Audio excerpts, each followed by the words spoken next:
집이 삶을 지배한다. 주거와 공간의 선택. 사는 곳이 삶을 만든다는 말 한 번쯤 들어보셨을 겁니다. 하지만 이 말이 그저 멋진 표현이 아니라 우리의 일상과 삶의 질에 직접적인 영향을 주는 진실이라는 걸 깨닫는 데는 꽤 시간이 걸릴 수도 있습니다. 젊을 때는 집이 단지 쉬는 곳, 잠자는 곳, 혹은 출퇴근을 위한 거점 정도로 여겨졌습니다. 하루의 대부분은 회사, 학교, 밖에서 보내고 집은 그저 하루를 마무리하는 공간에 불과했죠. 그래서 집의 구조나 동선, 햇빛이 얼마나 들어오는지 주변 이웃과의 관계 같은 건 중요하지 않게 여겨졌습니다. 하지만 은퇴 이후의 삶은 완전히 다릅니다. 퇴직을 하고 나면 아침 일찍 출근하지 않아도 되고 약속이나 특별한 일이 없는 한 대부분의 시간을 집에서 보내게 됩니다. 한때는 비워져 있던 집이 이제는 삶의 무게 중심이 됩니다.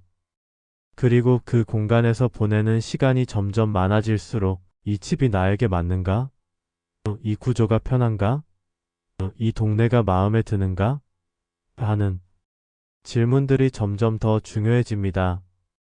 무심코 넘겼던 작은 불편이 큰 스트레스로 다가오고 불편한 구조 하나 때문에 활동량이 줄어들고 답답한 환경 때문에 마음이 가라앉기도 합니다. 이 모든 게 바로 주거 환경이 삶에 영향을 미치는 방식입니다. 게다가 집은 단순히 물리적인 공간을 넘어 우리의 정서와 감정, 습관과 행동, 인간관계의 범위까지 바꿔놓습니다. 예를 들어 햇살이 잘 드는 창가에 앉아 차 한 잔 마실 수 있는 집과 햇빛이 거의 들지 않는 지하방은 삶의 감정선 자체가 다릅니다. 공간의 질이 바뀌면 하루의 기분도 생각하는 방식도 더 나아가 삶을 대하는 태도까지 달라집니다. 또한 집은 관계의 무대이기도 합니다. 누가 놀러오기 편한 집인가, 이웃과 인사 나누기 좋은 구조인가, 가족이 함께 식사하며 이야기할 수 있는 공간인가. 이런 것들이 결국 노후의 사회적 연결망을 만들어줍니다. 즉, 집이 단절을 만들 수도 있고 연결을 만들어낼 수도 있는 겁니다. 결국 노후를 준비한다는 것은 단순히 돈을 모으고 병원 예약을 하고 자녀와 연락을 유지하는 것만이 아니라 어떤 공간에서 내 삶을 지속할 것인가를 정하는 것이기도 합니다.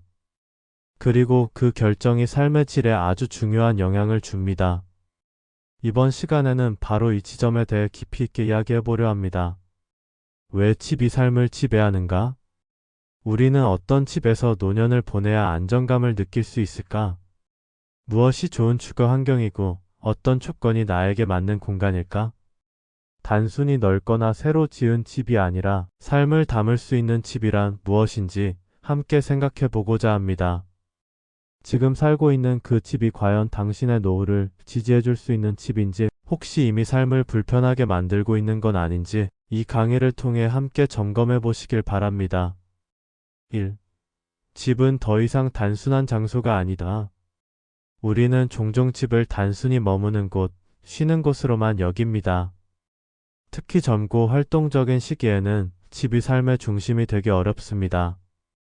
출근하고 일하고 사람을 만나고 대부분의 시간을 밖에서 보내는 동안 집은 그저 피곤한 몸을 눕히는 공간, 짐을 두는 장소, 때로는 그냥 텔레비전을 보기 위한 배경처럼 느껴지기도 합니다. 하지만 인생의 한 지점을 넘어가면 집은 완전히 다른 의미를 갖기 시작합니다. 그 지점은 바로 은퇴입니다. 직장을 다니지 않게 되면 출근길도 회의도 업무도 외근도 사라집니다. 바깥에서 보내던 시간이 점차 줄어들고 자연스럽게 집이라는 공간이 일상의 중심이 됩니다. 24시간 중 대부분을 집에서 보내게 되는 생활. 이제 집은 그저 잠자는 곳이 아니라 내 일상, 나의 감정, 내 신체 활동, 그리고 인간관계까지 영향을 주는 거대한 생활 환경이 됩니다. 과장 없이 말하자면 집은 곧 나의 삶이 됩니다. 그래서 우리는 이 시점에서 반드시 공간에 대해 다시 생각해 봐야 합니다. 물리적인 공간은 정서적 공간으로 바뀝니다. 벽의 색, 바닥의 감촉, 햇빛이 드는 시간, 창밖의 풍경, 의자의 위치, 책상의 방향, 심지어 신발장이 열리는 방식까지도 우리가 매일같이 겪는 감정에 큰 영향을 줍니다. 예를 들어볼까요? 하루 종일 커튼이 닫혀 있는 집과 햇살이 들어오고 식물이 있는 집의 기분은 전혀 다릅니다. 집안 구조가 동선에 맞지 않아서 무언가를 꺼내려면 항상 무릎을 꿇거나 발을 들쳐야 한다면 그 불편함은 결국 움직임을 줄이고 신체 기능 저하로 이어질 수 있습니다. 움직이지 않으면 건강은 빠르게 무너집니다. 거동이 불편해지면 더 외출을 피하게 되고 외출을 피하면 관계는 단절되고 정서는 위축됩니다. 결국 집의 구조 하나가 전반적인 삶의 질에 영향을 주는 구조가 되는 것이죠. 중요한 건 이겁니다. 좋은 집이란 넓고 비싼 집이 아닙니다. 고급 자재로 마감된 집도 아닙니다. 진짜 좋은 집은 내 몸과 마음이 편안한 집입니다. 즉, 나의 라이프 스타일, 나의 건강 상태, 성격에 맞는 생활 친화적 공간이어야 한다는 겁니다. 그렇다면 노후에 좋은 집을 만들기 위해선 어떤 점을 고려해야 할까요? 몇 가지 핵심 기준을 소개합니다. 첫째, 생활 동선에 따라 공간을 재편해야 합니다. 노후에는 사용하는 공간이 명확하게 달라집니다. 아이들이 독립하고 나면 방이 남습니다. 예전에는 손님용으로 쓰던 방도 더 이상 사용되지 않죠. 반면 하루 종일 머무는 거실, 주방, 욕실, 침실은 더 자주 쓰이고 더 많은 기능을 갖게 됩니다. 따라서 남는 공간은 관리가 부담이 될 뿐입니다. 청소할 필요도 없고 냉난방도 안 하고 사람의 온기도 없는 방은 오히려 우울함을 유발할 수 있습니다. 실제로 방이 많으면 마음이 넓어진다는 말도 있지만 노후에는 방이 많아도 혼자면 더 외로워진다는 말이 더 어울릴 수 있습니다. 둘째, 관리 가능한 집을 선택해야 합니다. 청소가 어렵고 수리가 자주 필요한 집은 점점 더 짐처럼 느껴지게 됩니다. 특히 건강에 변화가 생기거나 체력이 떨어지기 시작하면 단지 바닥을 한번 쓸고 닦는 일도 버겁습니다. 수도 고장, 전기 고장, 가전제품 수리 이런 문제들이 잦아질수록 집에 대한 애정은 줄어듭니다. 또한 비용도 부담입니다. 집이 크면 전기세, 수도세, 관리비 등 눈에 보이지 않는 고정비가 늘어납니다. 노후에는 수입이 줄어들기 때문에 이런 고정비가 쌓이면 생활 자체가 불안해질 수 있습니다. 셋째, 안전성과 접근성을 고려해야 합니다. 예전에는 큰 문제가 없던 구조도 나이가 들면 큰 불편함과 위험이 됩니다. 예를 들어 계단을 오르내리던 일이 언젠가는 무릎에 부담을 주고 낙상의 위험을 키울 수 있습니다. 미끄러운 타일, 손잡이 없는 욕실, 불규칙한 조명 스위치, 턱이 있는 바닥 이 모든 것들이 사고의 원인이 될 수 있습니다. 특히 혼자 사는 노인의 경우 집에서의 작은 사고가 생명을 위협하는 일이 되기도 합니다. 그렇기 때문에 엘리베이터가 있는지, 복도나 화장실에 안전 손잡이는 있는지, 바닥은 미끄럽지 않은지 이런 세심한 요소들이 전부 삶의 질을 좌우하는 요소가 됩니다. 이처럼 집이라는 공간은 더 이상 단순히 머무는 곳이 아닙니다. 그곳은 하루의 감정을 결정짓는 공간이며 신체 활동을 촉진하거나 억제하는 환경이며 사회적 관계의 거점이자 정서적 안정을 주는 기반이기도 합니다. 노후에는 더더욱 집이 삶을 지배합니다. 우리는 어떤 공간에서 살아갈지를 선택할 수 있습니다. 그 선택이 바로 나의 노후를 얼마나 건강하고 안정적으로 이끌어갈지를 결정짓는 가장 중요한 기준 중 하나가 되는 것입니다. 삶의 방식이 공간을 결정하고 공간이 삶을 만든다. 노후 주거 공간을 이야기할 때 사람들은 보통 이렇게 묻습니다. 방이 몇 개인가요? 평수가 얼마나 되나요? 몇 층이에요? 모두 외형적인 기준입니다. 하지만 진짜 중요한 질문은 따로 있습니다. 당신은 어떤 방식으로 살고 싶나요? 왜냐하면 삶의 방식이 공간의 형태를 결정하고 그 공간이 다시 우리의 삶을 규정하기 때문입니다. 은퇴 전에는 공간이 일상에서 차지하는 비중이 그리 크지 않습니다. 하루 대부분의 시간을 직장에서 보내고 퇴근 후 집은 단지 휴식을 위한 공간으로 기능하니까요. 그러나 은퇴 이후에는 정반대입니다. 하루 대부분의 시간을 보내는 장소가 바로 집이 되고 그만큼 공간이 삶의 리듬과 심리에 미치는 영향도 훨씬 커집니다. 가령 활동적인 성향을 가진 사람이 좁고 폐쇄적인 공간에 오래 머문다고 생각해 보세요. 답답함, 무기력, 불안함을 느끼게 됩니다. 반대로 조용히 책을 읽고 사색하는 걸 좋아하는 사람에게는 오히려 그런 공간이 더 편할 수 있습니다. 결국 같은 공간이라도 누가 어떤 삶의 방식으로 사느냐에 따라 완전히 다르게 작용하는 것입니다. 노후의 공간 설계는 그래서 개인의 삶의 방식을 먼저 파악하는 것에서 출발해야 합니다. 내가 원하는 생활 패턴은 어떤지, 내가 자주 하는 활동은 무엇인지, 나는 하루 중 언제 가장 활력을 느끼는지, 어떤 공간에서 안정감을 느끼는지를 먼저 스스로 점검해야 합니다. 예를 들어 요리를 자주 하고 음식을 나누는 걸 좋아하는 사람이라면 주방과 거실이 넓고 동선이 효율적인 구조가 중요합니다. 반면 외부 활동이 많고 집은 주로 잠만 자는 곳으로 쓰는 사람이라면 관리하기 쉬운 소형 주거 공간이 더 나을 수 있죠. 또 하나 중요한 것은 공간의 리듬입니다. 노후에는 하루 24시간이 시간표 없이 흘러가는 경우가 많습니다. 일과가 없어지면 시간의 흐름이 불규칙해지고 그로 인해 생활 리듬도 무너지기 쉽습니다. 이럴 때 공간이 가진 구조적 리듬이 일상의 기준점이 될 수 있습니다.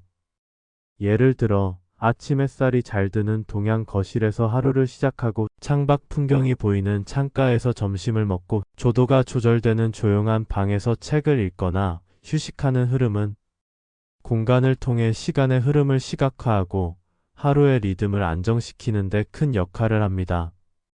이와 같은 공간의 구조는 단지 예쁘게 꾸미는 것 이상의 효과를 줍니다. 심리적 안정감, 정서적 연결감, 생활의 자율성을 동시에 제공합니다. 노년기에는 특히 통제감이 중요합니다. 젊을 때보다 체력은 떨어지고 사회적 역할도 줄어드는 시기이기 때문에 삶의 전반적인 통제감을 유지하는 게 심리적 건강에 큰 영향을 미칩니다. 그 통제감을 제공해주는 핵심 중 하나가 바로 공간의 맞춤화입니다. 필요한 동선은 짧고 자주 쓰는 물건은 눈에 띄는 위치에 있고 편안한 조명과 바닥, 안정된 구조를 갖춘 공간은 심리적 피로를 줄이고 주체적인 생활을 가능하게 만듭니다. 반대로 삶의 방식에 맞지 않는 공간은 불편함과 무력감을 쌓이게 만듭니다. 예를 들어 책을 좋아하는데 조명이 어둡고 책장을 놓을 공간이 부족하거나 취미로 가드닝을 하고 싶은데 베란다조차 없는 집이라면 그 사람의 삶은 점점 위축될 수밖에 없습니다. 따라서 노후 주거를 선택할 때 가장 먼저 해야 할 질문은 이 집이 나의 삶의 방식과 맞는가? 입니다. 단순히 구조나 위치만 볼 게 아니라 이 공간에서 나는 나다운 삶을 살 수 있는가, 지금보다 더 편안하고 주체적인 일상을 만들 수 있는가를 기준으로 판단해야 합니다. 또한 삶의 방식은 고정된 것이 아닙니다. 시간이 지나면서 바뀌고 환경에 따라 변화합니다. 그래서 공간도 그 변화에 유연하게 대응할 수 있어야 합니다. 예를 들어 처음에는 혼자 살던 공간에 나중에 배우자나 가족이 들어올 수도 있고 건강이 나빠지면 동선이 달라지거나 보조도구가 필요할 수도 있습니다. 이럴 때 변경이 쉬운 구조, 확장 가능한 공간이 큰 장점이 됩니다. 벽을 허물거나 가벽을 세워서 쉽게 공간을 재구성할 수 있거나 가구나 수납 구조를 바꿔 동선을 재조정할 수 있는 유연함이 필요합니다. 공간은 삶의 도구가 아니라 삶 그 자체입니다. 그 공간이 삶을 어떻게 담아내는가에 따라 노후의 질은 완전히 달라질 수 있습니다. 살고 싶은 삶을 먼저 그려보세요. 그리고 그 삶에 가장 어울리는 공간을 선택하거나 직접 만들어 보세요. 그것이 진짜 노후의 주거 준비입니다. 3. 부정적인 공간이 삶의 질을 무너뜨린다. 집은 단순히 있는 곳이 아니라 나의 정서와 건강, 생활의 질을 결정짓는 중요한 배경입니다. 그리고 그 공간이 부정적인 성격을 가질 때 사람의 삶은 눈에 띄지 않게 무너져가기 시작합니다. 특히 노후에는 이 영향이 더 치명적으로 작용합니다. 우리가 흔히 느끼지 못하지만 공간은 정서를 끊임없이 자극합니다. 예를 들어보겠습니다. 햇빛이 잘 들지 않는 거실, 곰팡이가 핀 욕실, 어두운 조명, 침침한 벽지 색깔, 복잡하게 얽힌 가구 배치 이런 환경은 무의식적으로 우울감과 짜증을 유발합니다. 반대로 따뜻한 색감, 햇살이 들어오는 창, 깔끔하고 단순한 구조는 마음을 안정시키고 활력을 줍니다. 그런데 은퇴 후에는 하루 대부분을 집에서 보내기 때문에 이 공간의 정서적 영향력은 몇 배로 커집니다. 더 심각한 건 부정적인 공간은 단지 감정에만 영향을 주는 게 아니라 행동 패턴과 생활 습관까지 망가뜨린다는 점입니다. 예를 들어 채광이 잘 되지 않는 집은 사람을 무기력하게 만듭니다. 자연광은 수면과 각성 주기에 중요한 역할을 하는데 어두운 공간은 생체 리듬을 망가뜨려 수면의 질을 낮춥니다. 낮에도 졸리거나 밤에 깊이 자지 못하는 상태가 반복되면 전반적인 건강에 악영향을 미칠 수밖에 없습니다. 공간이 비좁고 동선이 불편하면 활동량 자체가 줄어듭니다. 냉장고에 물을 가지러 가는 것조차 귀찮아지고 화장실 가는 것도 힘들게 느껴지면 점점 몸을 덜 쓰게 되죠. 이건 곧 신체 기능의 저하로 이어지고 건강이 망가지면 삶의 질 전체가 떨어지게 됩니다. 또 하나의 큰 문제는 정리되지 않은 공간입니다. 쌓여있는 짐, 여기저기 흩어진 물건들, 버리지 못한 옛날 물건들이 가득한 집은 시야를 어지럽히고 마음을 혼란스럽게 만듭니다. 정리되지 않은 공간은 결정 피로를 증가시킵니다. 무엇을 먹을지, 뭘 입을지, 어디에 있는지 찾는 데에도 스트레스를 받게 되죠. 이것이 반복되면 사는 게 귀찮아진다는 감정을 유발하고 무기력한 상태로 빠지기 쉽습니다. 더불어 가족이나 친구가 방문하고 싶지 않은 집이 되는 경우도 많습니다. 집이 어두컴컴하고 지저분하고 냄새가 나면 누구든 오래 머물고 싶지 않죠. 결국 이로 인해 인간관계가 단절되기도 합니다. 집에 누가 오는 게 부담스러워서 사람을 피하게 되는 겁니다.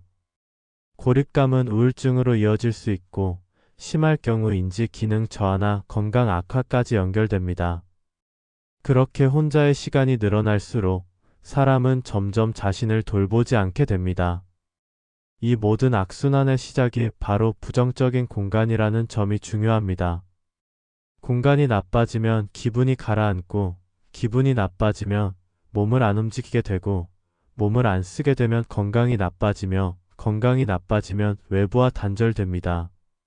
마치 도미노처럼 하나의 공간이 삶 전체를 무너뜨릴 수 있는 것입니다. 그렇다면 이런 부정적인 공간을 어떻게 개선해야 할까요? 첫째, 가장 먼저 빛입니다. 자연광이 잘 들어오는 방향으로 가구 배치를 바꾸고 커튼을 얇은 천으로 바꾸는 것만으로도 분위기는 확 바뀝니다. 햇볕은 자연의 치료제이자 활력을 주는 요소입니다. 하루 중 특정 시간대라도 햇살을 받을 수 있는 공간을 만들어야 합니다. 둘째, 정리입니다. 안 쓰는 물건을 과감히 버리고 꼭 필요한 물건만 남기는 것.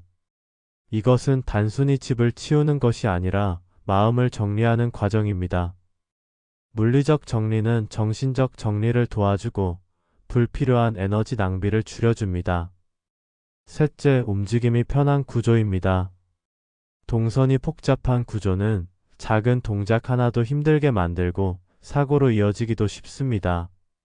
예를 들어 주방과 거실 사이에 방해물이 없도록 하고 화장실까지의 길이 미끄럽지 않게 만들며 자주 쓰는 물건은 허리 높이에 놓는 식으로 바꾸는 것이 좋습니다. 넷째, 심리적 안정을 주는 요소를 추가해야 합니다. 좋아하는 색으로 벽지를 바꾸거나 취미 공간을 따로 만드는 것, 식물을 놓는 것 등이 있습니다. 이 작은 변화들이 정서적 만족도를 높이는 데 큰 역할을 합니다. 마지막으로 방문을 환영하는 공간을 만드는 것입니다. 소파를 정돈하고 향을 바꾸고 조명을 따뜻한 톤으로 바꾸는 것만으로도 집이 사람을 초대하는 공간으로 바뀝니다. 누군가가 와서 웃고 이야기할 수 있는 집, 그게 바로 정서적으로 건강한 공간입니다. 노후의 삶은 집에서 시작해 집에서 끝난다고 해도 과언이 아닙니다.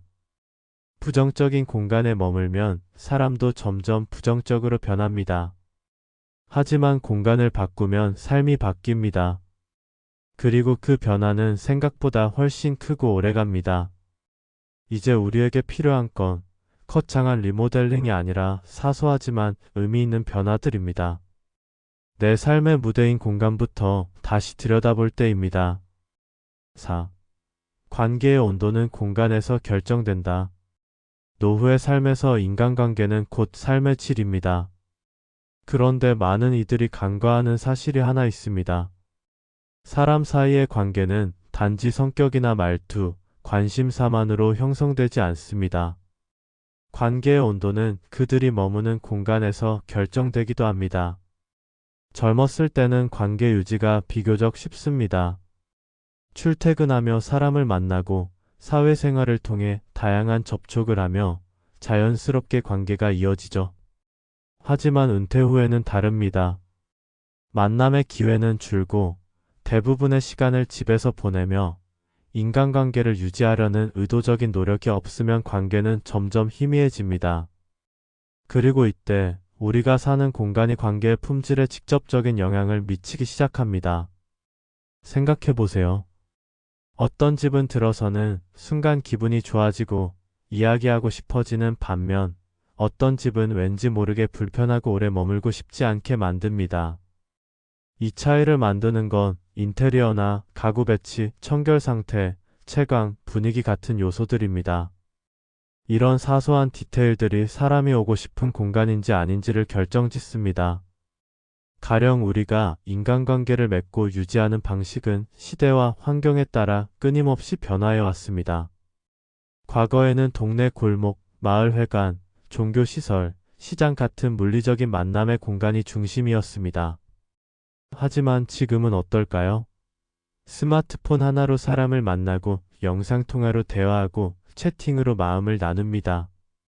물리적 거리가 중요하지 않은 시대, 연결의 방식이 바뀐 만큼 우리가 사는 공간도 그 변화에 맞게 달라져야 합니다. 특히 노후에는 이 변화가 더욱 민감하게 작용합니다. 왜냐하면 은퇴 후에는 새로운 사회적 접점이 급격히 줄어들기 때문입니다. 직장, 모임, 자녀의 학교 등으로 형성됐던 일상 속 네트워크가 사라지고 나면 스스로 연결을 만들어내지 않으면 관계는 쉽게 끊어집니다. 이때 중요한 역할을 하는 것이 바로 주거 공간입니다. 집이 얼마나 열려 있고 연결 가능한 구조인지가 사회적 고립을 막는 결정적인 요인이 되는 것이죠. 예를 들어 오래된 아파트에 혼자 사는 노인이 있다고 가정해 보겠습니다. 폭도가 좁고 이웃과 마주칠 일도 거의 없으며 엘리베이터조차 고장나기 일쑤라면 누군가와 마주치고 대화할 기회조차 사라집니다. 반면 공동마당이 있고 벤치가 있는 아파트, 자연스럽게 사람들이 지나다니는 폭도, 엘리베이터 앞에서 마주치며 인사를 나눌 수 있는 구조라면 그 자체가 소통의 장이 됩니다. 연결의 방식이 바뀌었더라도 그 연결을 현실에서 가능하게 해주는 건 여전히 공간의 설계와 구조입니다. 또 하나 중요한 변화는 온라인 연결에 대한 공간의 대응입니다. 요즘 많은 시니어들이 스마트폰을 이용해 소통하고 있습니다. 자녀와의 연락, 친구와의 단톡방, 온라인 모임 등은 일상이 되었죠. 그런데 집안의 인터넷 신호가 약하거나 충전기 위치가 불편하거나 영상통화를 할 수 있는 조용한 공간이 없다면 이런 디지털 연결조차 피곤하게 느껴질 수 있습니다. 결국 기술을 활용한 연결도 그것을 가능하게 해주는 물리적 환경이 있어야 지속될 수 있는 겁니다. 이제는 사람을 초대할 수 있는 집이 중요합니다. 과거처럼 사람을 자주 만나지 않는 시대일수록 가끔이라도 누군가를 집으로 불러 함께 식사하고 대화를 나누는 경험이 더욱 소중해집니다. 그러나 문제는 많은 사람들이 자신이 사는 공간을 누구를 초대할 수 없는 곳으로 생각한다는 겁니다. 좁거나 지저분하거나 정리가 안 되어 있거나 분위기가 어둡거나 이런 요소들이 사람을 불러들이는 문턱을 높여버립니다. 실제로 노년기에 이르러 인간관계를 유지하는 사람과 점점 고립되어 가는 사람의 차이는 공간에 대한 태도에서도 분명히 갈립니다. 전자는 집을 정리하고 밝은 분위기를 만들고 손님이 와도 괜찮은 구조로 준비합니다. 반면 후자는 어차피 아무도 안 오니까라며 공간을 방치하게 되죠.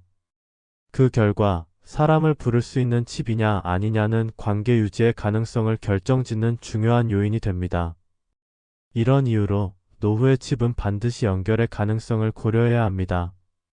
이건 단지 면적이나 구조의 문제가 아닙니다. 얼마나 열려 있는가, 얼마나 손님 친화적인가, 얼마나 소통을 유도하는 구조인가의 문제입니다. 예를 들어 작은 테이블 하나를 창가에 두고 커피 한 잔 마실 공간을 만드는 것만으로도 누군가를 초대할 수 있는 여지가 생깁니다. 또한 책장 뒤에 작게 마련한 전화통화용 코너도 외부 연결을 위한 훌륭한 공간이 될 수 있습니다. 나아가 노인 커뮤니티와 연계된 공동주택이나 커뮤니티 센터가 가까운 위치의 주거를 선택하는 것도 하나의 해법입니다. 이웃과 자연스럽게 얼굴을 마주할 수 있는 구조, 커뮤니티 모임에 걸어서 갈 수 있는 거리, 혹은 관리사무소에서 주기적으로 소식을 전해주는 시스템 이런 것들이 모이면 고립을 막고 연결을 이어주는 중요한 장치가 됩니다. 또한 자기만의 연결을 만들어가는데 필요한 공간도 생각해야 합니다. 누군가는 책을 쓰고 누군가는 그림을 그리고 누군가는 유튜브를 합니다. 이런 취미나 활동을 위한 작은 공간, 즉 표현의 공간은 새로운 방식의 사회적 연결을 가능하게 합니다. 온라인을 통한 소통, 디지털 커뮤니티 참여, 글이나 콘텐츠로 마음을 나누는 방식은 나이와 상관없이 삶을 더욱 풍요롭게 만들어줍니다. 정리하자면 연결의 방식은 바뀌었습니다. 하지만 그 연결을 가능하게 하는 조건은 여전히 공간에 달려 있습니다. 오프라인에서 만나든 온라인에서 만나든 사람은 공간을 통해 연결되고 공간을 통해 단절됩니다. 그렇기에 노후의 집은 고립을 방지하는 구조, 소통을 가능케 하는 설계, 열려있는 마인드를 반영하는 분위기로 구성되어야 합니다. 이제 우리는 사는 곳을 단지 지내는 곳으로 받아들여서는 안 됩니다. 오히려 사람을 연결하고 관계를 이어주는 터전으로 인식해야 합니다. 연결되지 않으면 외롭고 외로우면 삶은 위축됩니다. 그러니 지금 우리가 해야 할 일은 더 좋은 집을 사는 것이 아니라 더 연결되는 집을 만드는 것입니다. 5. 주거 공간에서의 행복을 찾기 위한 실천법. 주거 공간에서의 행복은 단순히 좋은 집을 고르는 것에서 끝나지 않습니다. 우리가 살고 있는 공간에서 어떻게 시간을 보내느냐가 중요합니다. 이제 은퇴 후 대부분의 시간을 집에서 보내게 되면 그 공간이 우리에게 얼마나 편안하고 의미 있는지를 제대로 아는 것이 필요합니다. 1. 공간 활용의 최적화. 첫 번째로 중요한 것은 공간의 효율적인 활용입니다. 주거 공간에서 자신의 생활 패턴에 맞게 공간을 효율적으로 나누는 것이 중요합니다. 예를 들어 거실이 단지 앉아서 쉬는 곳이 아니라 취미 생활을 위한 공간, 운동 공간으로도 활용할 수 있습니다. 여러 개의 방을 전통적인 방식대로 구분하는 대신 다목적 공간을 만들면 더 유용하게 사용할 수 있습니다. 일상의 작은 변화로 편안함 찾기. 두 번째는 소소한 변화입니다. 주거 환경을 바꾸는 데 있어서 큰 변화를 주기보다는 일상 속에서 작은 변화를 시도해보는 것이 효과적일 수 있습니다. 예를 들어 햇빛이 잘 드는 창가 자리에 앉아서 책을 읽거나 정리정돈이 잘 된 공간에서 마시지 않던 차를 즐기는 등의 작은 변화가 우리에게 더 큰 행복감을 줄 수 있습니다. 이렇게 작은 변화들이 쌓여 일상 속에서 큰 편안함을 느낄 수 있게 됩니다. 3. 친환경적인 생활 공간 만들기. 세 번째는 친환경적인 공간을 만들어 보는 것입니다. 고령화 사회에서 우리의 집은 기능성을 넘어서 건강에도 영향을 미칩니다. 자연 채광을 최대화하고 유해 화학 물질을 최소화하는 자재를 사용하는 것만으로도 건강에 긍정적인 영향을 줄 수 있습니다. 자연을 담은 실내 정원이나 환기 시스템을 개선하는 등 공간을 좀 더 자연 친화적으로 변화시키는 것 또한 삶의 질을 높일 수 있는 중요한 실천법입니다. 4. 집안에서의 사회적 활동 공간 만들기. 네 번째로 주거 공간을 사회적 활동을 위한 공간으로 만들자는 것입니다. 주거 공간은 단순히 혼자만의 공간이 아닙니다. 친구나 가족과의 소통을 위한 공간이 되어야 합니다. 이웃과의 관계를 돈독히 하기 위해 거실 한 켠을 작은 커뮤니티 공간으로 활용하거나 일상적인 대화가 일어날 수 있는 소통의 장을 마련하는 것이 좋습니다.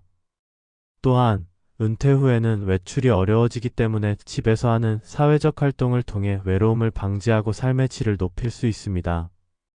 5. 심리적 안정감을 주는 공간 만들기. 마지막으로 중요한 점은 심리적 안정감을 주는 공간 만들기입니다. 우리가 느끼는 행복은 물리적인 환경뿐 아니라 심리적인 안정에도 크게 영향을 받습니다. 불필요한 잡동사니를 치우고 자신에게 가장 편안한 공간을 찾아 정리정돈하는 것만으로도 큰 차이를 만들 수 있습니다. 또한 자신만의 공간을 마련하고 그 공간에서 혼자만의 시간을 가지는 것이 중요합니다. 이런 공간은 마음의 안정과 평화를 가져다 줄 것입니다. 이제 내용 정리하겠습니다. 나만의 공간을 만들어 가자. 오늘 강의에서는 우리가 선택한 집과 그 안에서의 공간이 노후 삶에 미치는 중요한 영향을 다뤘습니다. 집은 더 이상 단순히 잠만 자는 곳이 아니라 우리의 삶을 지속하고 성숙하게 만들어가는 중요한 공간입니다. 특히 노후에 있어 집은 우리의 삶의 중심이 됩니다. 은퇴 후 하루 대부분을 보내게 되는 이 공간이 어떤 형태를 가지고 어떤 느낌을 주느냐에 따라 우리의 정신적, 신체적, 사회적 삶의 질이 달라진다는 사실은 아무리 강조해도 지나치지 않습니다. 노후에 들어서면 사람들은 자연스럽게 외부 활동이 줄어듭니다. 출퇴근도 없고 업무나 사회적 관계도 많이 축소됩니다. 이럴 때 우리를 지탱하는 것이 바로 집입니다. 더 이상 직장에서의 외부 자극이 없다면 집이라는 공간에서의 환경이 우리의 정신적 안정과 행복감을 결정하게 됩니다. 그런 점에서 집은 단순히 물리적 공간을 넘어서 심리적, 정서적 안정감을 제공하는 중요한 요소로 작용합니다. 그래서 우리는 더 이상 그저 집을 사는 것이 아니라 나만의 공간을 찾아가는 여정을 시작해야 합니다. 1. 나에게 맞는 공간을 찾아가는 여정. 노후 준비의 핵심은 단순히 재정적인 것만이 아닙니다. 우리가 살게 될 집, 그 집이 어떻게 구성될 것인지에 대한 고민이 동반되어야 합니다. 젊을 때는 그저 넓고 화려한 집을 선호했던 때가 있었을지 몰라도 시간이 지나면서 내가 진정으로 필요로 하는 공간은 무엇인가? 라는 질문을 던져야 할 시점이 옵니다. 누구에게나 완벽한 집은 없지만 각자의 삶의 방식과 성격, 필요에 맞는 집은 분명히 존재합니다. 예를 들어 나이가 들면서 우리는 주거 공간에서의 동선이 중요해집니다. 내가 자주 가는 장소와 그렇지 않은 장소를 구분하고 일상에서 자주 사용되는 공간을 중심으로 공간을 효율적으로 배치해야 합니다. 또한 기후와 환경에 맞춰 햇빛이 잘 드는 창가에 앉아서 책을 읽을 수 있는 공간, 아늑하고 따뜻한 거실에서 가족과 함께 시간을 보낼 수 있는 공간 등 주거 공간을 우리가 필요로 하는 대로 설계하는 것이 중요합니다. 집을 고를 때 무엇보다 중요한 것은 내가 어떻게 살 것인가? 라는 질문입니다. 더 이상 크기만 큰 집이나 유명한 지역에 살기보다는 내가 얼마나 편안하게 살 수 있는지, 내가 얼마나 건강하고 안정적인 삶을 영위할 수 있는지가 핵심입니다. 그리고 이 부분에서 중요한 점은 내가 원하는 집이 반드시 고급스럽거나 화려한 집일 필요는 없다는 것입니다. 오히려 자신만의 라이프 스타일에 맞는 심리적 안정감을 제공하는 공간이 가장 중요한 것입니다. 공간을 꾸미는 방식의 변화. 집은 단순한 생활 공간이 아닙니다. 그것은 내 삶의 질을 결정짓는 중요한 역할을 합니다. 우리가 주거지를 꾸밀 때 더 이상 단지 보기 좋은 인테리어를 추구하는 것이 아니라 나에게 편안한 공간을 만들어가는 방식으로 접근해야 합니다. 인테리어는 단순히 미적 요소를 넘어서 심리적인 편안함을 주는 요소로 고려해야 합니다. 예를 들어 밝고 따뜻한 색조의 벽지는 심리적 안정감을 주고 자연 소재의 가구와 소품들은 정신적인 여유를 제공합니다. 또한 아늑하고 포근한 분위기를 연출하는 소파와 조명은 우리의 기분을 상쾌하고 편안하게 만들어줍니다. 이러한 요소들이 바로 우리가 느끼는 편안함을 창출해내는 요소들입니다. 그래서 주거 공간을 꾸밀 때 무엇보다 자신의 삶을 지지하는 공간으로 만들어가는 것이 중요합니다. 3. 건강을 위한 공간 설계. 노후 준비에서 집을 선택할 때 우리가 생각해야 할 또 다른 중요한 요소는 건강입니다. 나이가 들면서 신체적 변화가 일어나기 때문에 이를 반영한 주거 공간의 설계가 필요합니다. 예를 들어 무리하지 않고 편리하게 이동할 수 있는 공간을 만들어야 합니다. 너무 많은 계단이 있거나 좁은 통로를 지나야 하는 집은 신체적 불편을 초래할 수 있습니다. 따라서 집을 꾸밀 때 안전하고 편리한 동선을 고려하여 설계하는 것이 중요합니다. 뿐만 아니라 자연 채광이 잘 드는 창가나 환기가 좋은 공간을 선택하는 것도 매우 중요합니다. 자연의 빛과 공기는 신체와 정신에 긍정적인 영향을 미치며 특히 햇빛은 비타민 D 합성에 중요한 역할을 합니다. 그리고 외부의 자연을 가까이 두는 공간에서 생활하는 것이 건강에 미치는 영향을 잘 고려해야 합니다. 4. 나만의 공간, 나만의 시간. 이제 우리가 알게 된 것은 집은 단지 잠을 자는 장소가 아니라 내가 누구인지를 반영하는 공간이라는 사실입니다. 내 삶의 방식과 취향을 반영할 수 있는 공간을 만들기 위해 우리는 더 이상 주변의 시선이나 유행에 휘둘리지 않고 진정으로 나에게 맞는 공간을 찾아야 합니다. 그렇다면 나만의 공간을 만드는 것은 결국 나를 아는 과정입니다. 내가 무엇을 좋아하는지, 무엇을 필요로 하는지에 대한 자각을 바탕으로 내 삶을 채울 공간을 만들어가는 것입니다. 이 공간은 그저 나의 물리적인 거주지가 아니라 내가 쉴 수 있는 정신적 공간, 내가 나를 다시 찾을 수 있는 자기만의 공간입니다. 5. 결론 삶의 질을 결정짓는 공간 만들기. 결국 집을 고르고 공간을 꾸미는 것은 내가 어떻게 살고 싶은지를 결정짓는 일입니다. 우리는 노후에 들어서면서 다양한 변화를 겪습니다. 그러나 그 변화 속에서도 우리가 삶의 주도권을 잃지 않으려면 우리의 삶의 중심이 되는 집을 어떻게 꾸밀 것인지에 대한 고민이 필요합니다. 나만의 공간을 만들고 그 공간에서 편안하게 의미 있게 살 수 있도록 노력하는 것이 바로 진정한 노후 준비라 할 수 있습니다. 이제 우리는 단지 집을 사는 것이 아니라 나만의 공간을 찾는 작업을 시작해야 합니다.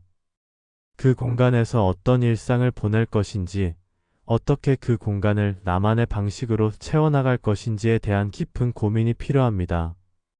그 공간이 나에게 어떤 의미를 주는지를 생각하며 집을 꾸며가고 그 공간에서 행복한 삶을 이어나가는 것이 바로 진정한 의미의 노후 준비입니다. 오늘 강의에서는 집과 공간이 우리의 삶에 얼마나 큰 영향을 미치는지에 대해 알아봤습니다. 주거 공간이 단순히 사는 곳을 넘어서 삶의 질과 행복, 심리적 안정감을 좌우한다는 점 이제 잘 이해하셨을 겁니다. 퇴직 후 대부분의 시간을 보내게 되는 집이 얼마나 중요한지, 그리고 집을 선택할 때 고려해야 할 다양한 요소들이 무엇인지에 대해 논의했죠. 무엇보다 중요한 것은 집이 우리의 신체적, 정신적 건강을 지탱하는 중요한 공간이 되어야 한다는 사실입니다. 이제는 단순히 집을 잠만 자는 곳으로 여길 것이 아니라 자신의 삶의 질을 높일 수 있는 공간으로 바꾸는 것이 중요합니다. 그러기 위해선 관리할 수 있는 크기, 안전성, 그리고 정서적인 안정감을 주는 요소들을 고려해야 합니다. 다음 강의에서도 더욱 중요한 노후 준비 요소에 대해 이야기할 예정이니 꼭 함께 해주세요. 제4강에서는 마음이 무너지면 아무것도 소용없다 심리적 회복력에 대해 다룰 예정입니다. 감사합니다.